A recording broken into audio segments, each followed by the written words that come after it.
कार्यक्रम के पुण्यार्चक हैं स्वर्गीय श्री माणिकचंद जी बाजे एवं धर्मपत्नी श्रीमती मोहिनी देवी, कुचामन सिटी, अहमदाबाद की स्मृति में पुत्र एवं पुत्रवधू श्री पारस जैन बज, श्रीमती कुसुम जैन बज, श्री प्रतीक जैन, श्रीमती श्वेता जैन, पौत्री सनाया, पौत्र कयान, श्री पराग जैन, श्रीमती मेघा जैन, पौत्र आरव, रिद्यान एवं समस्त बज परिवार अहमदाबाद।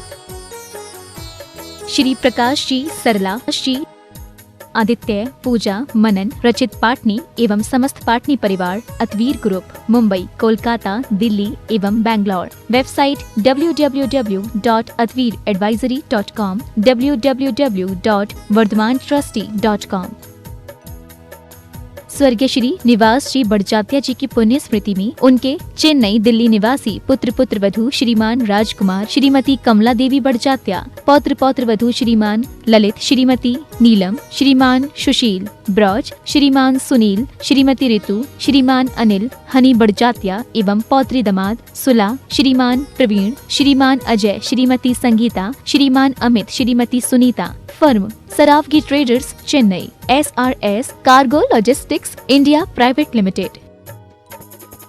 श्री शिखर चंद जी वैद, जैन, खंडवा, निवासी मीरा रोड, मुंबई। श्रीमती सूरज वैद, जैन, पुत्र एवं पुत्रवधू विकास जैन, सोनिया जैन, विजय जैन, अंशु जैन, पौत्र ऋषभ, ऋषान, पौत्री मिराया जैन एवं समस्त वैद परिवार। श्री चंदर सेन, विनोद कुमार जैन, रामपुर वाले, VKJ projects private limited, Dehradun. श्रीमान अजीत, श्रीमती नीलम पाटनी, मणिपुर, इम्फाल, पुत्र पुत्रवधू श्रीमान अनिल, श्रीमती नीतिका, पौत्र महक मंथ, वेदिका, गुवाहाटी, पुत्र पुत्रवधू श्रीमान अजय, श्रीमती निकिता, पौत्री टियारा, हुनर, दिल्ली, पुत्री Anu, Vineet, Disha, Nitya. Firm AN steel. Shrimati Kamlabai Thole, Shri Kailash Chandra ji, Sudha Thole, Prakash Chandra ji, Saroj Thole, Shri Munish, Shrimati Shobhana Thole, Kopargaon, Maharashtra. Shri Suresh ji, Shrimati Rani Jain, Daltonganj, Bihar. Shriman Sandeep जी, श्रीमती लीना सरावगी, कलकत्ता। श्रीमान विज्ञ जी, श्रीमती ममता पाटनी, इंदौर। श्रीमान नीरज जी, श्रीमती नेहा जैन, कलकत्ता। श्रीमान राहुल जी, श्रीमती सुरभि अग्रवाल, आगरा। डॉक्टर अभिजीत जी, श्रीमती हर्षना जैन, जबलपुर। श्रीमती यतन कुमारी, श्रीमान विशाल, मधु, दिशा, निमिषा, मयंक जैन, निवासी आगरा। श्री संजय जी, सीमा, शैलजा, श्रेयांश, शिलोंग। राहुल जी, संयोजना, आर्यन, आगम छाबड़ा, सूरत। श्री सुरेश अजमेरा, श्रीमती विनोद अजमेरा, दिल्ली। श्री नितिन अजमेरा, श्रीमती शेफाली अजमेरा, गौरव अजमेरा, न्यूयॉर्क। श्रीमती सरोज, श्री सुनील, आशिका, प्रतीक जैन, अंकित एवं Khushboo Pataudi. Firm Saroj roofing private limited, Cochin.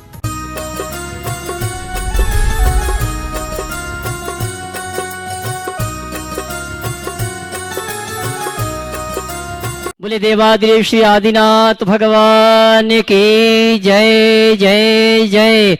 देवादिदेव Shri चंदा प्रभु भगवान की जय जय जय। देवादिदेव श्री चिंतामणि पार्श्वनाथ भगवान की। संत शिरोमणि गुरुवराचार्य श्री विद्यासागर जी महाराज की। गुणायतन प्रणेता, शंकर समाधान, भावना, योग प्रवर्तक, प्रखर वक्ता, जन जन के संत बोले परम पूज्य मुनि श्री 108 प्रमाण सागर जी महाराज के। निर्यापक मुनि श्री प्रशांत सागर जी महाराज के। मुनि श्री निर्वेक सागर जी महाराज के। मुनि श्री शीतल सागर जी महाराज के। सत्य और संस्कृति का सजा भव्य वितान कदम मिलाकर चढ़ पड़े धर्म और विज्ञान।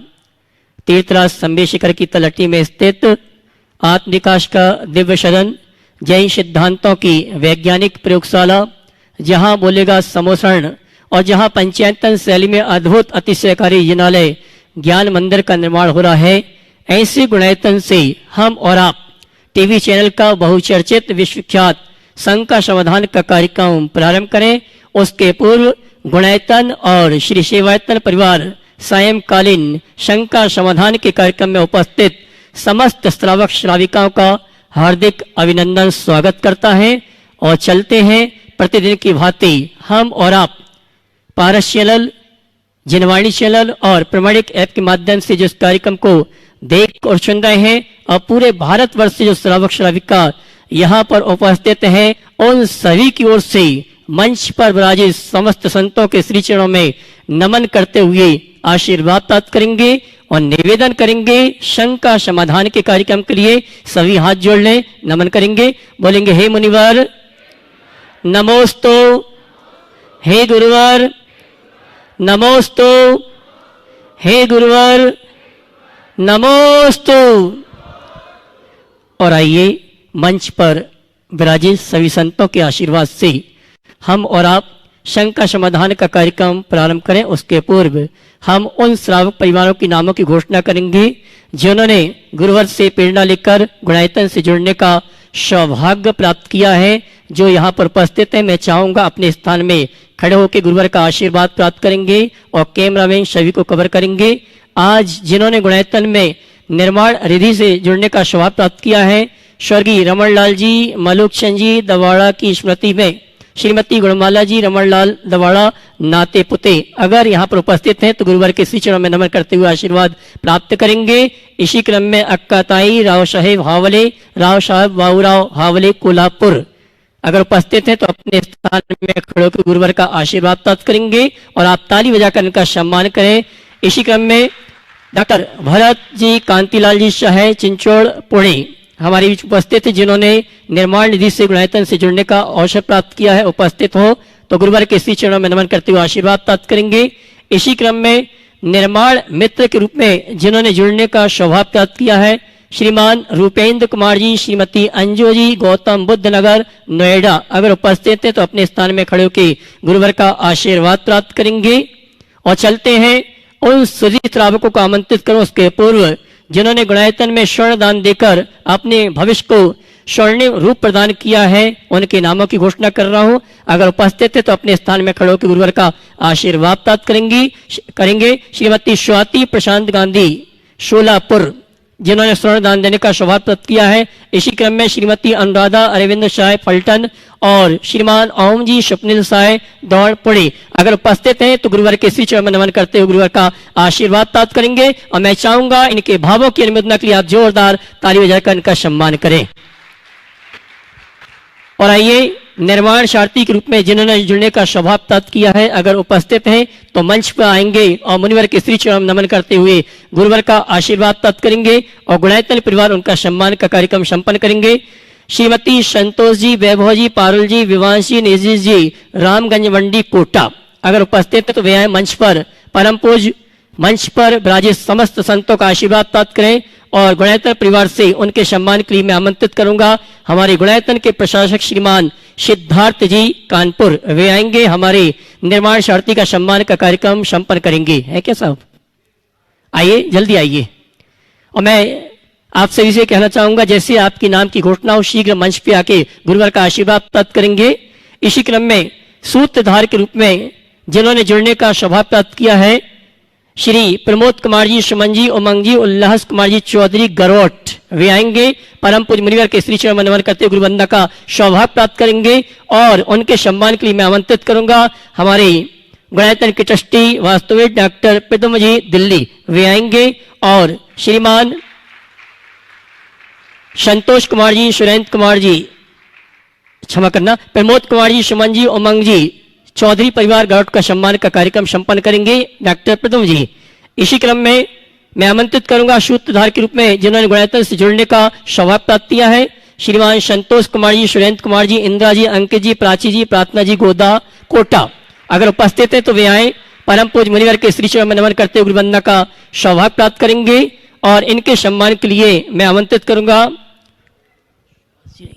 पुनः एक बार हमारे गुणायतन के प्रशासक महोदय श्रीमान सिद्धार्थ जी कानपुर। और मैं चाहूंगा जब हमारे सम्माननीय पुण्यार्जकों का सम्मान हो तो आप ताली बजाकर उनके भावों की अनुमोदना के लिए। और इसी क्रम में मैं आमंत्रित करूंगा सूत्रधार के रूप में जिन्होंने जुड़ने का अवसर प्राप्त किया है, श्रीमान संजय कुमार जी मनोरमा देवी जी आकाश प्रशांत शास्त्री वागड़िया रामगंज मंडी आएंगे और हमारे गुणायतन का सम्मान स्वीकार करेंगे। और उनके सम्मान के लिए मैं पुनः एक बार आवाज दूंगा हमारे सुरेश जी गुणायतन संरक्षक, सुरेश जी दोतला वाले रामगंज मंडी, ये आएंगे। हमारे सम्माननीय संजय कुमार जी परिवार का, गुणायतन परिवार की ओर सम्मान का कार्यक्रम संपन्न करेंगे। और चलते हैं, हाँ जी, पदम कुमार जी, सूरज भाई, अनिल राजुल जी, पारस जी, संगीता, अक्षत, रिया, शाकुन्या, सिंगोली, मध्य प्रदेश, इन्होंने गुणायतन में सूत्रधार के रूप में जुड़ने का सौभाग्य प्राप्त किया है। ये इनका सम्मान करो ना। मैं आमंत्रित करूंगा श्रीमान पदम कुमार जी परिवार को, और उनके सम्मान के लिए मैं आवाज दूंगा हमारे गुणायतन के सीओ साहब श्रीमान सुभाष जी, श्रीमान पदम कुमार जी का सम्मान का कार्यक्रम संपन्न करेंगे। और आप जोरदार ताली बजाकर इनका सम्मान करें।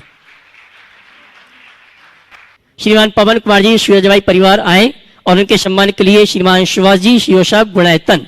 इसी क्रम में सूत्रधार के रूप में गुणायतन से जुड़ने का अवसर सौभाग्य प्राप्त किया है श्रीमान चांदमल जी, संतोष देवी जी, विनय, सरिता, मुस्कान जी, तनुल जी, आरोही जैन, धानुत्ता, झांचला, नीमच। हाँ जी, आ जाइए, आएंगे और गुरुवार के स्त्री चरण में नमन करते आशीर्वाद प्राप्त करेंगे। और उनके सम्मान के लिए मैं आवाज दूंगा हमारे गुणायतन के शिरोमणि संरक्षक श्रीमान सुनील जी पहाड़िया जयपुर, ये आएंगे। हमारे सम्माननीय चांदवल जी परिवार का सम्मान का कार्यक्रम संपन्न करेंगे।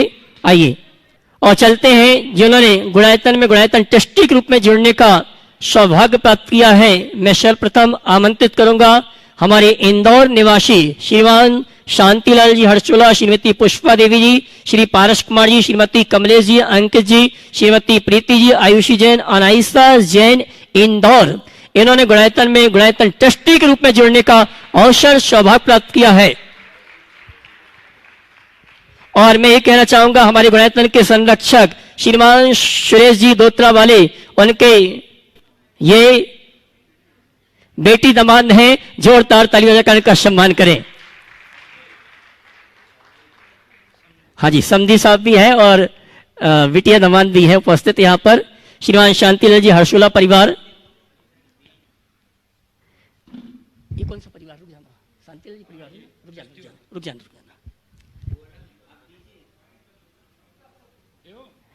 संतोष कुमार जी का सम्मान चल रहा है। और इसी क्रम में मैं शांतिलाल जी हर्षोला परिवार को आमंत्रित करूंगा जिन्होंने गुणायतन ट्रस्टी के रूप में जुड़ने का अवसर प्राप्त किया है। जोरदार ताली बजाकर इनका सम्मान करें।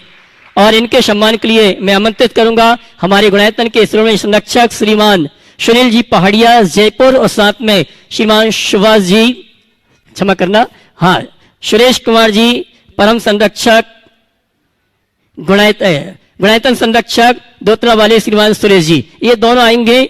समधी का सम्मान करेगा। आ जाइए, तालियां तो बजाइए आप लोग।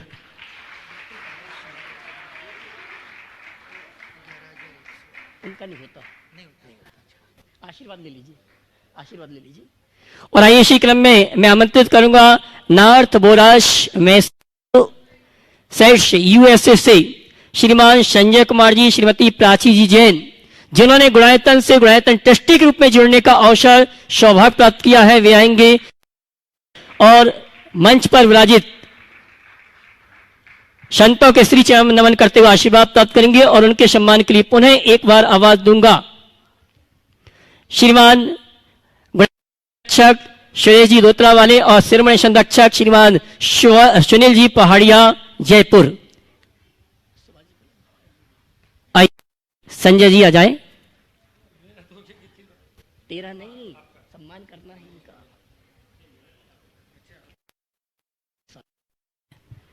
जोरदार ताली बजाकर इनका सम्मान करें जिन्होंने गुणायतन श्रीमान Sanjay Kumar ji, Shrimati Prachi Jain, north Boraj Massachusetts USA, इन्होंने गुणायतन ट्रस्टी के रूप में जुड़ने का सौभाग्य प्राप्त किया है। एक जोरदार ताली बजाकर इनका सम्मान करें।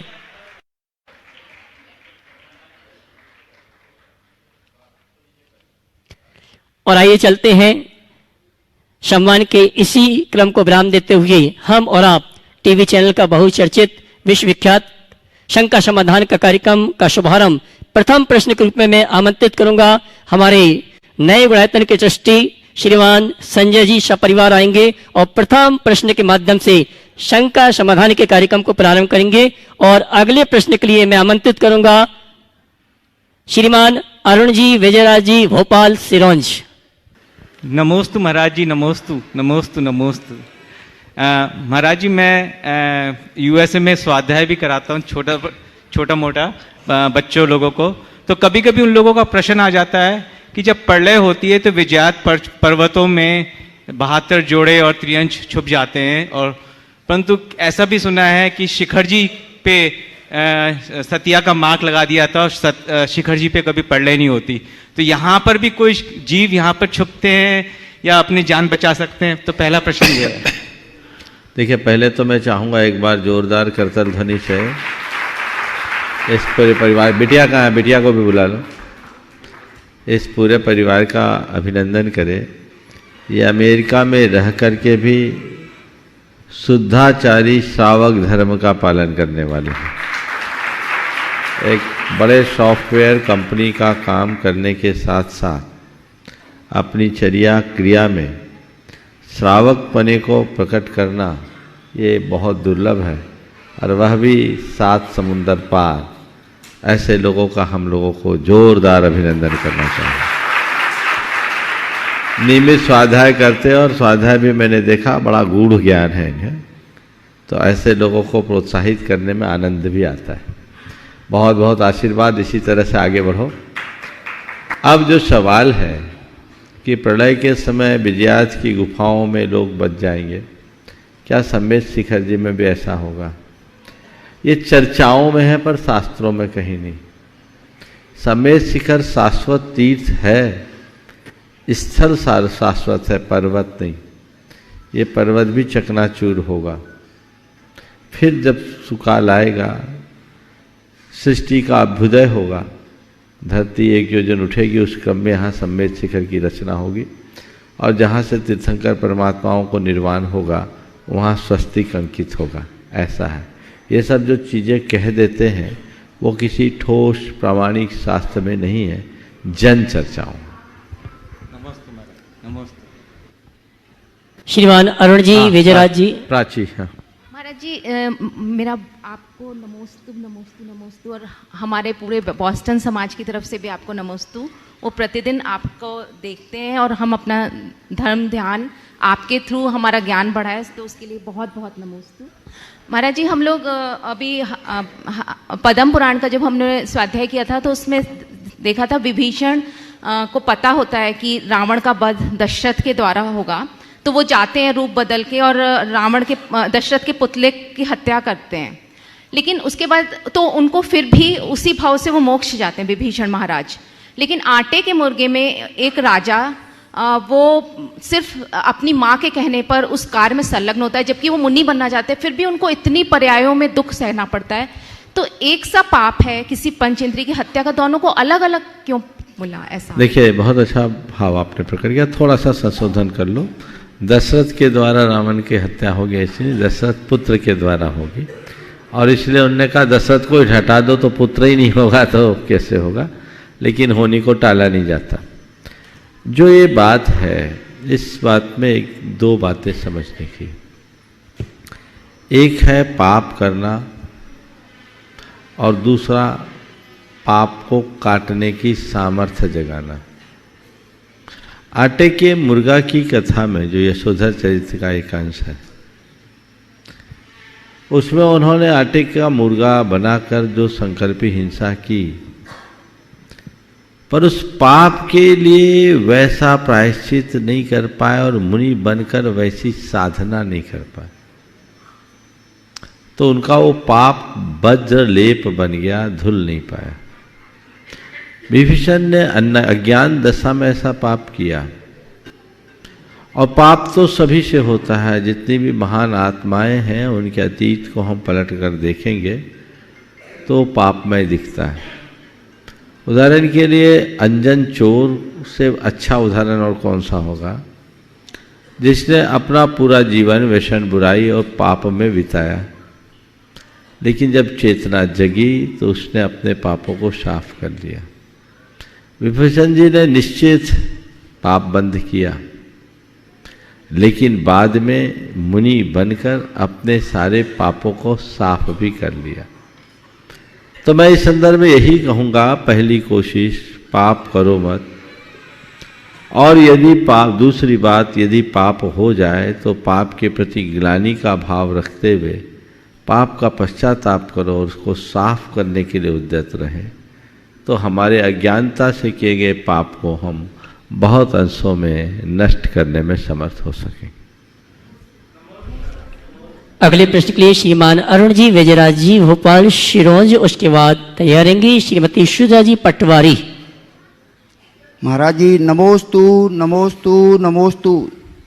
महाराज जी मेरा प्रश्न देहदान के संबंध में है। देहदान करते हैं तो मानवीय दृष्टिकोण से तो ठीक है कि अपने जीते जी किसी काम नहीं आए तो अंग अपने किसी काम में आ जाते हैं, लेकिन धार्मिक दृष्टिकोण से इसका क्या महत्व है? भैया देहदान जिंदा में करते हो कि मुर्दे में? नहीं, मरने के बाद करते हैं। तो हमारे यहाँ धर्म जिंदे की बात करता, मुर्दे की बात नहीं करता। आगे समझ में जी। तो जो जिंदे की बात है वो हमसे करो, मुर्दे की बात हमसे मत करो। नमोस्तु महाराज। श्रीमती सुधा जी पटवारी, और उसके बाद तैयारेंगी बाबरिया परिवार रामगंज मंडी की श्रवी श्राविकाएं श्रीमती रजनी जी जैन के साथ। बोलिए। नमोस्तु महाराज जी। हाँ जी, पार्श्वनाथ भगवान के जीव ने अपने पूर्व पर्याय में हाथी की अवस्था में मुनिराज के उपदेश द्वारा सम्यक दर्शन पूर्वक अष्ट मूल गुणों को प्राप्त किया और उनके साथ 12 व्रतों को अंगीकार किया। मेरा प्रश्न है महाराज जी कि एक तिर्यंच गति का जीव 5 गुण व्रत, 5 अनुव्रत, 3 गुणव्रत, 4 शिक्षाव्रत को कैसे ग्रहण कर सकता है? यही तो समझने की बात है। जानवर भी कई जगह मनुष्यों से अच्छा काम कर लेते हैं, समझ गया? तो ये 5 अनुव्रत तो स्पष्टतया समझ में आने का है। हाँ। गुण व्रत और शिक्षा व्रत का भी वे अपनी भूमिका अनुरूप पालन करते होंगे। एक बहुत अच्छा आलेख पढ़ा था मैंने, जो आज से लगभग 32 साल पहले तीर्थंकर पत्रिका में छपी थी। हाथी ने ली संलेखना। हाथी ने ली संलेखना। वो अंग्रेजों के ज़माने का प्रसंग था, उसका अंश मैं आपको बता रहा हूँ, जो हम सबको एक नई दृष्टि देता है। एक हाथी था, बड़ा भीमकाय और बड़ा उग्र स्वभावी था। जिस इलाके में से वो गुजरता उधर कोई जानवर भी फटकना पसंद नहीं करते। उन दिनों एक अंग्रेज शिकारी था जो जंगल में जाया आया करता था। अचानक उसने देखा कि इसका तो पूरा स्वभाव ही बदल गया है, बर्ताव बदल गया है। वो अपने आप को एक पेड़ के नीचे सीमित कर लिया, वहां से न कहीं जाए न आए, और दूसरे जानवर उसको सूखे पत्ते ला करके जो दे दे वह वही खाए। और ऐसा करते हुए लगभग 15 दिन तक रहा। उधर से कोई गुजर भी जाए तो कुछ नहीं, बिल्कुल शांत रहता था। और लगभग 15 दिन, बल्कि उससे भी कुछ ज़्यादा हुए, वो इसी जगह पर स्थिर चित्त रहकर अपने देह को छोड़ा। लक्षणों के अनुसार ये संलेखना दिखती है। तो उसने दिग्व्रत ले लिया होगा, देशव्रत ले लिया होगा, इस इलाके से बाहर मैं नहीं जाऊंगा। और भोजन पानी का उसने संयम ले लिया होगा, मुझे कोई देगा तो मैं लूँगा, नहीं तो मैं नहीं लूँगा। सूखे पत्ते का ही सेवन करूँगा, हरे का नहीं करूँगा। हमारे यहाँ धौला में एक प्रसंग आया है, उसमें सवाल आया कि त्रियंचों में प्रासुक परित्याग कैसे होता है। तो वो भी दान देते हैं, वो भी अतिथि समविभाग व्रत लेते हैं। जब किसी की इस तरह से संलेखना आदि खो जाती तो दूसरे जानवर उनको इस तरह की आपूर्ति कर सकते हैं, आपस में समझ जाते हैं। हाँ, आदमी से ज़्यादा अच्छी समझ उनमें है। और वो जो करते हैं बिना स्वार्थ के करते हैं। तो हो सकता है इस तरह की वृत्ति वहाँ हो जो उनके अंदर की है, पर भगवान पार्श्वनाथ के जीवन का जो सच्चे अर्थों में उत्थान है वो उसी हाथी की पर्याय से हुई, और वो आगे बढ़ कर के पार्श्वनाथ के रूप में उसके बाद तो 9 भाव लगे। बिल्कुल। नमोस्तु महाराज जी, नमस्ते। बाबरिया परिवार रामगंज मंडी की सभी श्राविकाएं श्रीमती रजनी जैन के साथ उसके बाद तैयार रहेंगे पीयूष जैन, प्रसाद जैन, कोटा। बोलो। महाराज जी नमोस्तु, महाराज जी नमोस्तु। ऊर्जा प्रवाह से क्या फायदा और क्या लाभ है? ऊर्जा प्रवाह का ध्यान, उससे लाभ क्या है? और थोड़े दिन करके देख लो, अपने आप पता लगे। नहीं करा, मैंने करा। करा है? हाँ, तो करा। क्या फायदा महसूस किया, पहले ये बताओ। और थोड़ा सा आप बता दो। पहले कर रही हो, करा। किया कितने दिन किया? मैंने 2-3 साल तक तो किया ना। 2-3 साल किया, रेगुलर किया? कोई बीच बीच में रुकी भी हूँ। और कोई असर नहीं पड़ा? नहीं, असर पड़ा। तो अपने मुंह से बोलो ना, हमसे क्यों बोल रही? नहीं फिर भी आप समझाओ थोड़ा सा। अरे हम तो समझा देंगे। हाँ, तो बस वही जो समझ- कोई व्यक्ति 2-3 साल तक ऊर्जा करा। प्रवाह के साथ भावना योग किया है तो ध्यान। उसके जीवन में चमत्कारिक परिवर्तन घटित हुए हैं। वो बीच ये हमारे शरीर के, ये हमारे मन के, ये हमारी चेतना की दुर्बलताओं को दूर करता है। इस विषय में समय समय पर लोग खुद अपना अनुभव बोलते हैं। मैं अभी विस्तार से इसकी चर्चा नहीं करूंगा, करके देखो। पीयूष जैन, प्रसाद जैन, कोटा। नमोस्तु नमोस्तु नमोस्तु महाराज जी। मेरी जिज्ञासा है कि मैं जानना चाहता हूँ कि जब हम यात्रा या सफ़र करते हैं तो हम साथ में शास्त्र आदि अपने साथ लेके चलते हैं, शास्त्र आदि अपने साथ में लेके चलते हैं, तो हम बैग में रख के और उसे सीट के नीचे कहीं भी घुसा देते हैं, तो उसको सही साथ में सही रखने का तरीका क्या है? और इससे कोई हमें पाप का बंद होता है या कुछ है? देखिए, शास्त्र लेकर के चलना अच्छी बात है, पर शास्त्र का विनय करना और अच्छी बात है, वो हमें करना चाहिए। शास्त्र को अपने पुस्तकों, अपने पहनने के कपड़े वपड़ों के साथ नहीं रखना चाहिए। शास्त्र का एक अलग बैग होना चाहिए जिसे उच्च आसन पर रखना चाहिए, जहाँ तहाँ रखना उचित नहीं। महाराज जी, बिटिया की भी एक जिज्ञासा है। नमोतु नमोतु नमोतु महाराज। महाराज जी, मेरा सवाल ये है कि ये दुनिया कैसे बनी है? हाँ, दुनिया कैसे बनी है? दुनिया अपने आप बनी है, समझ गई? चलो। बहन रश्मि दीदी, कोतमा। उसके बाद सम्मान सहित आमंत्रित करूंगा बहन डॉक्टर पारुल जी जैन, डेंटल सर्जन, कोतमा। सभी मुनिराजों के चरणों में बारंबार नमोस्तु नमोस्तु नमोस्तु। परिवार के सभी सदस्यों की ओर से नमोस्तु नमोस्तु नमोस्तु। मुनिश्री, हम सब जानते हैं कि हमारे यहाँ प्राचीन भाषा प्राकृत भाषा है और सभी से महामंत्र भी आता है, लेकिन इसके बारे में ज़्यादा जानकारी किसी को भी नहीं है, तो इसकी जानकारी। प्राकृत भाषा हमारी मूल भाषा है और हर व्यक्ति को प्राकृत का ज्ञान होना चाहिए। आपने बिल्कुल ठीक कहा है कि हमारा मूल महामंत्र नमोकार मंत्र प्राकृत भाषा में ही निबद्ध है। तो प्राकृत भाषा के प्रति लोगों के मन में रुझान और जागरूकता तो होनी ही चाहिए। आपने पूछा है कि इसके बारे में बताओ, इसके बारे में बताने का कोई औचित्य नहीं है, बस इसके बारे में प्रेरणा देने की बात मैं ज़रूर करूँगा कि सभी को प्राकृत भाषा का अध्ययन करना चाहिए। विभिन्न विश्वविद्यालयों में और महाविद्यालयों में प्राकृत की शिक्षाएं उपलब्ध होती है। महिलाओं से मैं विशेषतया कहूँगा, आप लोग बहुत सारे कोर्स करते हैं, ऑनलाइन प्राकृत शिक्षा के भी बहुत सारे कार्यक्रम हैं। बड़ी सरलतम भाषा है, थोड़े समय में आप इसे अच्छे से जान सकते हो और इसके लिए प्रयास करना चाहिए। ब्रह्मचारिणी बहन doctor Parul Jain, dental surgeon, Kotma. उसके बाद श्रीमती संरक्षक सुनील जी पहाड़िया, जयपुर, निर्माण मंत्री, गुणायतन। नमोस्तु महाराज जी। महाराज जी, मेरा प्रश्न ये है कि स्वभाव, नेचर को कैसे बदला जा सकता है और प्रैक्टिकल लाइफ में नेचर को कैसे बदला जा सकता है? और बोलते हैं कि सरल स्वभाव भी होना चाहिए, तो कहाँ तक उचित है? एक विद्यार्थी था, वो स्कूल में उसको बार बार नेचर की स्पेलिंग पढ़ करके लिख करके बोला जाता था, बोलो तो नटूरे नटूरे करता था। नेचर की स्पेलिंग क्या है? NATURE। तो वो नटूरे नटूरे कहता था। एक दिन उसके पिताजी पहुंचे, शिक्षक ने शिकायत की कि आपके बेटे को इतना सिखाते हैं, सुनता ही नहीं है, इसको बार बार नेचर बोलते हैं, नटूरे बोलता है, नटूरे बोलता है। उसने कहा छोड़िए न सर, इसका फटूरे ही ऐसा है। बाप फ्यूचर को फटूरे बोलेगा तो बेटा नेचर को नटूरे बोलेगा ही।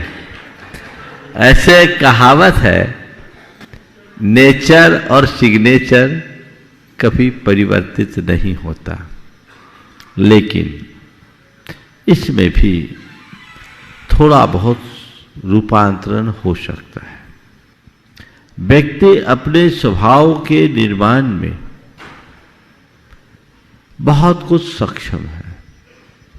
हमारा जो स्वभाव बनता है उसमें कुछ तो वंशानुगत प्रभाव होता है, जो हम जन्म जन्मांतरों के संस्कारों को लेकर आते हैं, और कुछ जो हम एनवायरनमेंट से सीखते हैं। दो बातें हैं, एक है मौलिक वृत्ति और दूसरी अर्जित आदतें। मौलिक वृत्ति हेरिडिटी से है, लेकिन अर्जित आदतें हम आसपास से सीखते हैं, समझते हैं। तो अपनी मौलिक वृत्ति और अर्जित आदतें दोनों हैं। वृत्तियों में बदलाव तो नहीं आता, लेकिन निखार आ सकता है, और अर्जित आदतों में बहुत कुछ बदलाव लाया जा सकता है। उसके लिए आवश्यक है संकल्प। संकल्प के बल पर मनुष्य अपने स्वभाव में व्यापक बदलाव ला सकता है। तो जो मैं होना चाहता हूँ, जो मैं करना चाहता हूँ, जो मैं पाना चाहता हूँ, उसके लिए मुझे अपने अंतर मन में संकल्पित होने की आवश्यकता और अपेक्षा है। जब मनुष्य दृढ़ संकल्प लेता है तो अपने जीवन में बहुत बड़ा बदलाव घटित कर सकता है। महाराज जी, अगर संकल्प लिया है और धार्मिक दृष्टि से भी सरल स्वभावी है, और फिर उसके बाद ऐसा होता है कि आत्मसम्मान में ठेस पहुंचता है, क्योंकि ये पंचम काल की अगर दुनिया वो में सरल स्वभावी ठेस को भी सरलता से स्वीकार लेगा, और यदि इसको ठेस लग रही है, इसका मतलब स्वभाव में बदलाव हो गया। नमस्ते महाराज जी। शिरोमणि संरक्षक श्रीमान सुनील जी पहाड़िया जयपुर, निर्माण मंत्री गुणायतन, उसके बाद श्रीमान देव कुमार जी, ममता जी, जैन शास्त्री परिवार कटनी। महाराज श्री के चरणों में त्रैबार नमोस्तु नमोस्तु नमोस्तु।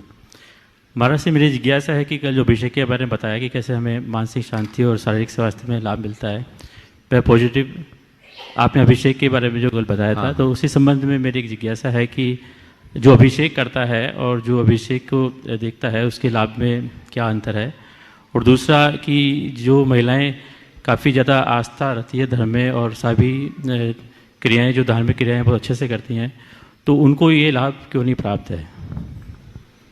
देखिए, अभिषेक करने के बारे में तो मैंने कहा, देखने में भी मन में हर्ष तो होता ही।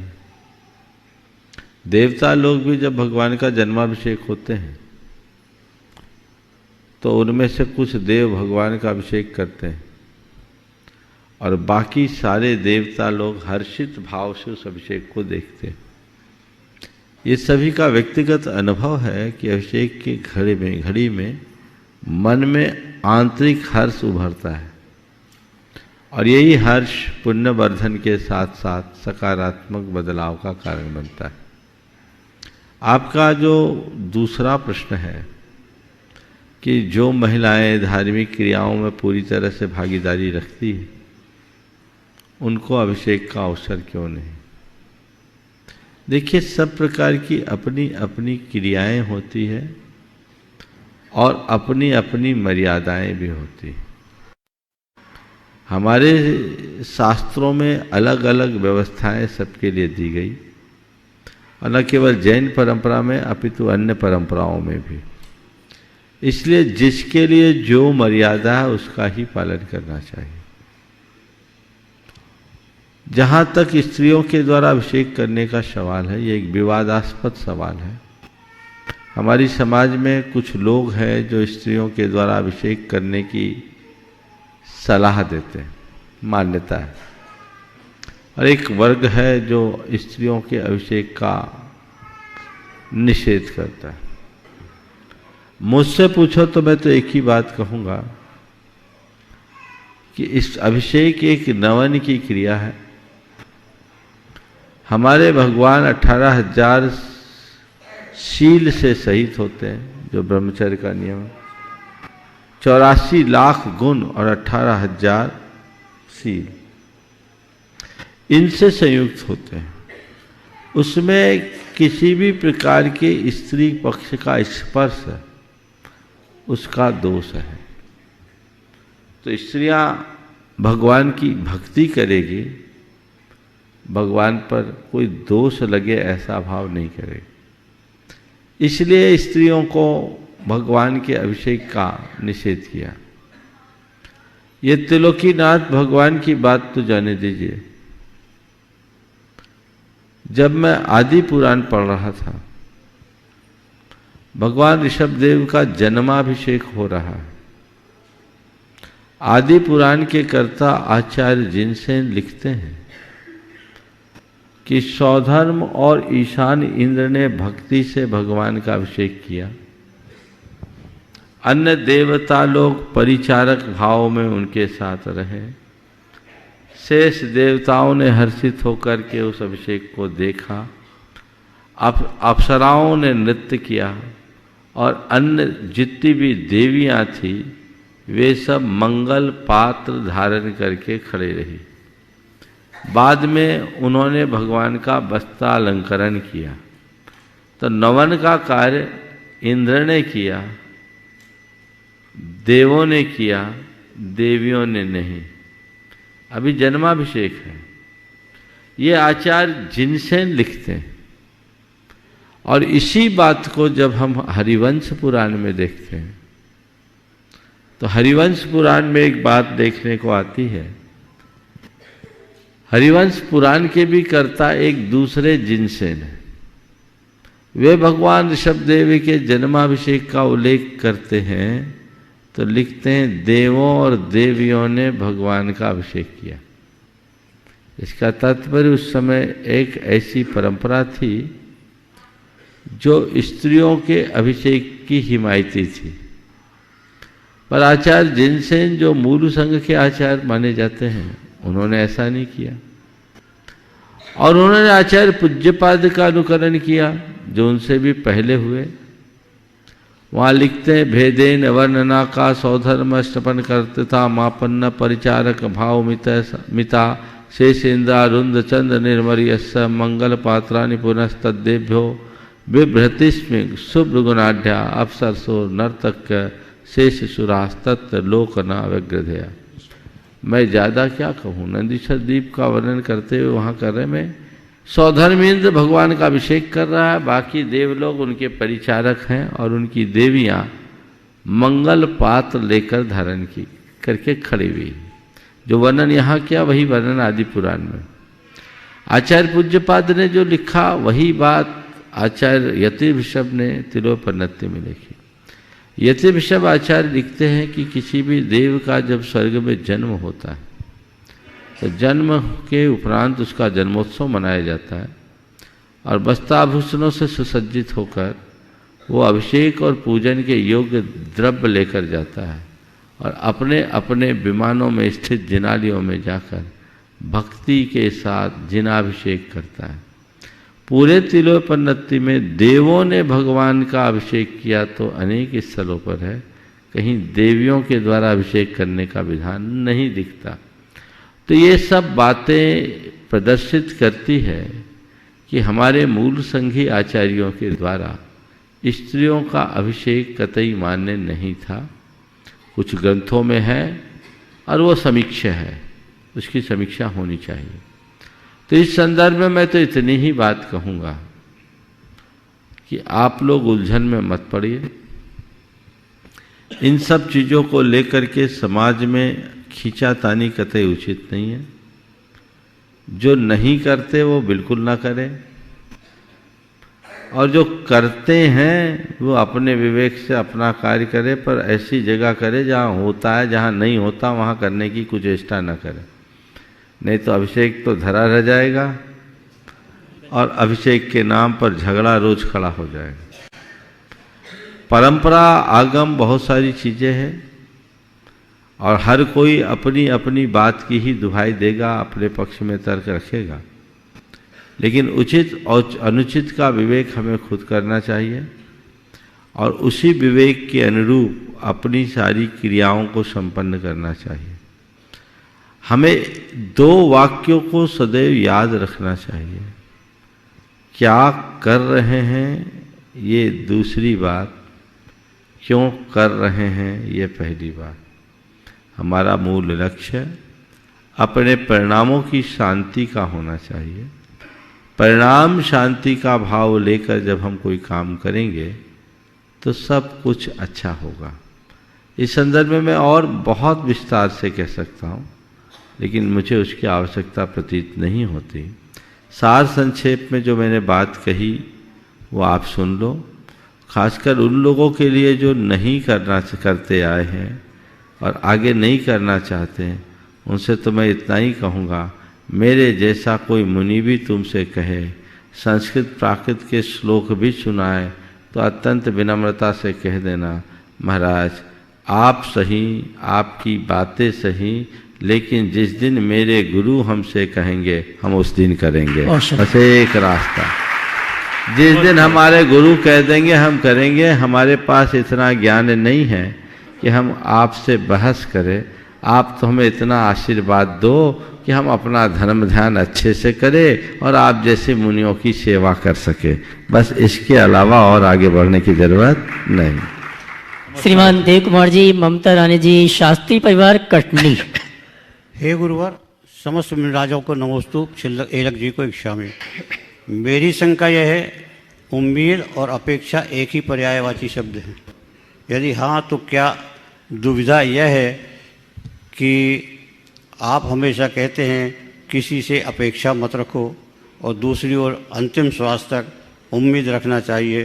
कृपया मार्गदर्शन दें। बिल्कुल ठीक कह रहे हैं। उम्मीद और अपेक्षा दोनों अलग अलग चीज़ें हैं।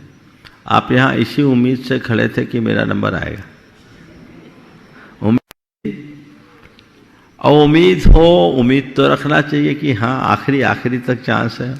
अभी औरों ने, कईयों ने अपनी उम्मीदें रख रखी होगी, पर मुझे लक्षण दिख रहे हैं कि अब बाकी लोगों की उम्मीद पूरी होना मुश्किल है, क्योंकि मंच का डायरेक्शन चेंज होने वाला है। लेकिन आप उम्मीद लगा करके आए थे, आपकी उम्मीद पूरी हो गई, आपका नंबर आ गया है, सवाल खड़ा हो गया। लेकिन अपेक्षा क्या है? मैं आया हूं, मैं इतना जुड़ा हुआ हूं, महाराज तो मुझे देख लेंगे तो बुलाएंगे। महाराज को तो बुलाना चाहिए, भैया जी को तो बुलाना ही चाहिए। ये क्या हो गया? अपेक्षा में आशा के साथ आसक्ति जुड़ जाती है। उम्मीद में एक आशा मात्र रहती है। उम्मीद अगर पूरी न भी हो तो व्यक्ति को उतना फर्क नहीं होता, लेकिन जब उम्मीद अपेक्षा का रूप धारण कर लेती है तो हमारे मन का आग्रह हमें अंदर से तोड़ देता है। अपेक्षा लेकर के बैठा हूं और उसकी उपेक्षा हुई तो व्यक्ति अपने आप को उपेक्षित महसूस करने का दुख से भर लेता है। उसको बहुत ज़्यादा उपेक्षा की अनुभूति होती है, तो ये बहुत दुखदाई होती है। इसलिए आशा रखो, उम्मीद रखो, अपेक्षा बिल्कुल भी न करो। ये जीवन का सार। अगली शंका के लिए आप सभी की ओर से नमोस्तु करते हुए निवेदन है परम पूज मुनिवर श्री निर्वेक सागर जी महाराज जी से।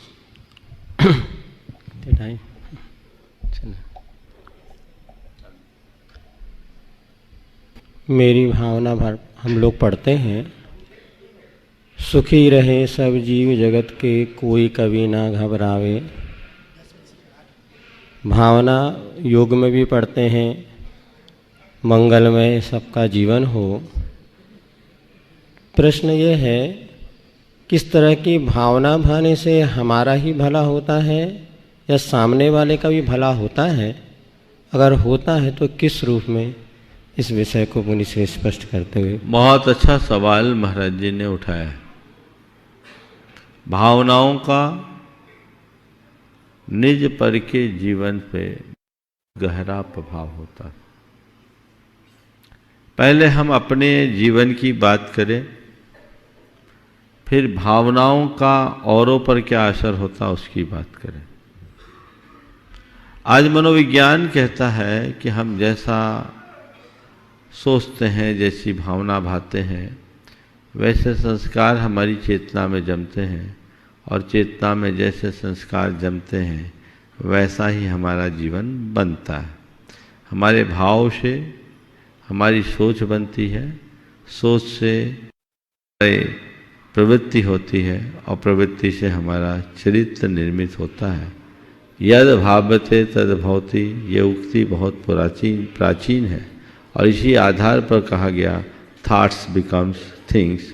हमारे विचार साकार होते हैं। हमारे अवचेतन मन और चेतन मन की जो बातें हैं उसका मूल आधार भी यही है, और ये बात पूरी तरह प्रतिफलित होती है कि भावनाओं से हमारे मन का संबंध कितने गहराई का कितना असर पड़ता है।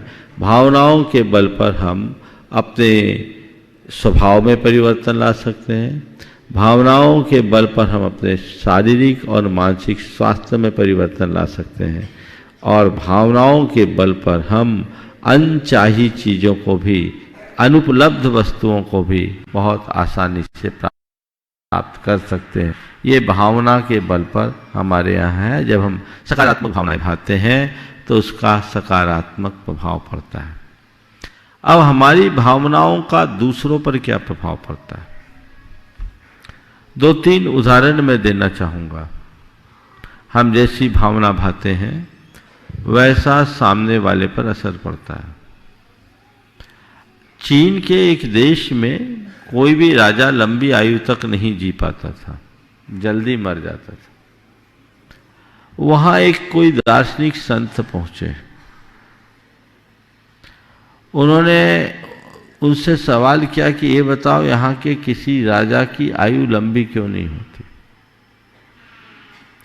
तो उन्होंने कहा, देखो ये जो सामने पेड़ है ना, हरा भरा पेड़ था, बोले इस पेड़ को सूख जाने दो, फिर मैं इसका रहस्य बताऊंगा। हरा भरा पेड़ साल भर में सूख गया, साल भर में सूख गया। और फिर वापस वो दार्शनिक संत को जब बुलाया गया, बोले बताओ यहां कोई भी राजा लंबी आयु तक क्यों नहीं जी सकता? तो उत्तर दिया कि आप इस पेड़ के सूखने का कारण बता सकते हैं? सबने बोला हाँ, इसलिए कि हम लोग सब सोचते थे कब ये पेड़ सूखे ताकि हमको रहस्य पता लगे, कब ये पेड़ सूखे ताकि हमको रहस्य का पता लगे, कब ये पेड़ सूखे ताकि हमको रहस्य का पता लगे। तो बस उस व्यक्ति ने कहा, संत ने कहा, बस यही तो रहस्य है। सारी प्रजा यही सोचती कब ये राजा मरे, कब ये राजा मरे, कब ये राजा मरे। जब सारी प्रजा बद्दुआएं देगी तो राजा लंबा जीवन जी कैसे सकेगा? ये बड़ी पुरानी कहानी है। वैज्ञानिक प्रभाव भी इसका है, जो आज के वैज्ञानिकों ने बहुत शोधपूर्ण तरीके से स्थापित किया है कि हमारी सोच का, हमारी भावनाओं का हम पर असर पड़ता है और वो किस तरीके से चलेगा।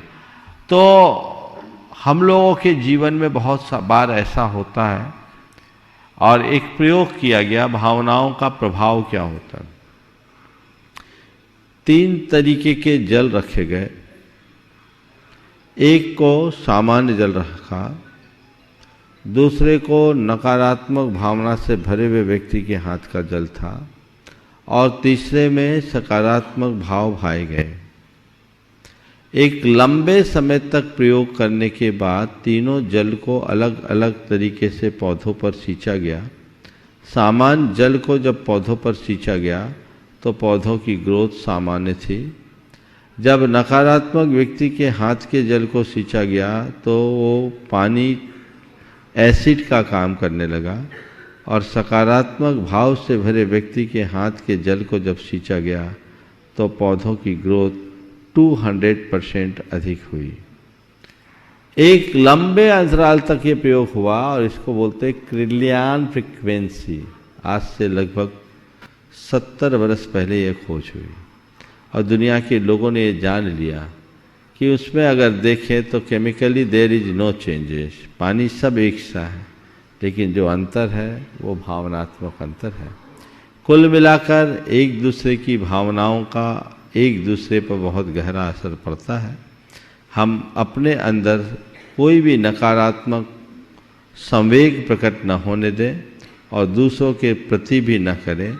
सबके प्रति मंगल भावना भाएंगे तो उसका मंगल हम पर भी होगा। हम अगर दूसरों के लिए अमंगल सोचते हैं तो वो असर हमारे लिए भी उल्टा करता है, और दूसरे हमारे लिए अमंगल सोचते हैं तो उसका भी असर पड़ता है। इसलिए मंगल मंगल होए जगत में, सब मंगलमय होए, इस धरती के हर प्राणी का मन मंगलमय होए की उक्ति को चरितार्थ करना चाहिए। और आइए शंका समाधान की अंतिम शंका के लिए नमोस्तु करते हुए निवेदन करेंगे न्यायात्मक मुनि परम पूज्य मुनिवर श्री प्रशांत सागर जी महाराज जी। शंकाएं अनेक होती हैं। एक शंका है जो सुनते आए हैं, इस पंचम काल में जो मनुष्य जन्म लेते हैं वह मिथ्या के साथ ही लेते हैं, इसका रेफरेंस संदर्भ क्या होगा? गुरु मुख से सुनते आए हैं, इसका रेफरेंस अभी तक ऐसा कोई पढ़ने में नहीं आया कि पंचम काल में जन्म लेने के पीछे मिथ्यात्व ही कारण क्या है। लेकिन जब से हम लोगों ने होश संभाला तब से यही सुना है, समझा है, इसलिए हमें यही मान करके चलना चाहिए। इसे अनुमान से ये कह सकते हैं कि सम्यक दृष्टि ऐसे ही क्षेत्र में जन्म लेगा जहाँ मोक्ष के अनुकूल द्रव्यच्छेद काल भाव हो। यहाँ सुलभ नहीं है, इसलिए हम मान कर चलें कि वर्तमान काल में मिथ्यात्व ही जन्म लेते हैं, सम्यक्ति नहीं। इस प्रकार आज के सत्र को परम पूज्य आचार्य गुरुवर के चरणों में नमन अर्पित करते हुए यहीं पर विराम। बोलिए परम पूज्य आचार्य गुरुवर श्री विद्यासागर जी महाराज जी की जय जय जय। बोलिए परम पूज्य मुनि श्री प्रमाण सागर जी, प्रशांत सागर जी, निर्वेक सागर जी, शीतल सागर जी।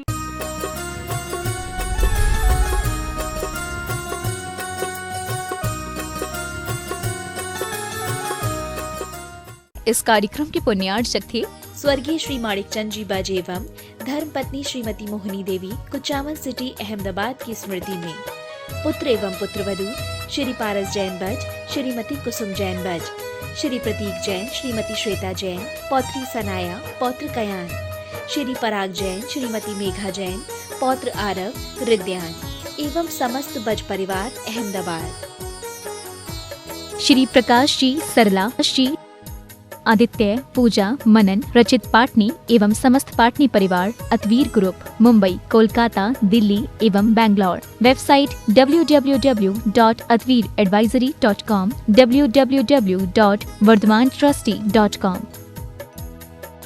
स्वर्गीय श्री निवास जी बड़जात्या जी की पुण्य स्मृति में उनके चेन्नई, दिल्ली निवासी पुत्र पुत्रवधू श्रीमान राजकुमार, श्रीमती कमला देवी बड़जात्या, पौत्र पौत्रवधू श्रीमान ललित, श्रीमती नीलम, श्रीमान सुशील ब्रज, श्रीमान सुनील, श्रीमती ऋतु, श्रीमान अनिल हनी बड़जात्या एवं पौत्री दमाद सुला, श्रीमान प्रवीण, श्रीमान Ajay, Shrimati Sangeeta, Shriman Amit, Shrimati Sunita. Firm Saraogi traders, Chennai. SRS cargo logistics India private limited. Shri Shikhar Chand ji Vaid, Jain, Khandwa, निवासी मीरा रोड, मुंबई। श्रीमती सूरज वैद, जैन, पुत्र एवं पुत्रवधू विकास जैन, सोनिया जैन, विजय जैन, अंशु जैन, पौत्र ऋषभ, ऋषान, पौत्री मिराया जैन एवं समस्त वैद परिवार। श्री चंदर सेन, विनोद कुमार जैन, रामपुर वाले, VKJ projects private limited, Dehradun.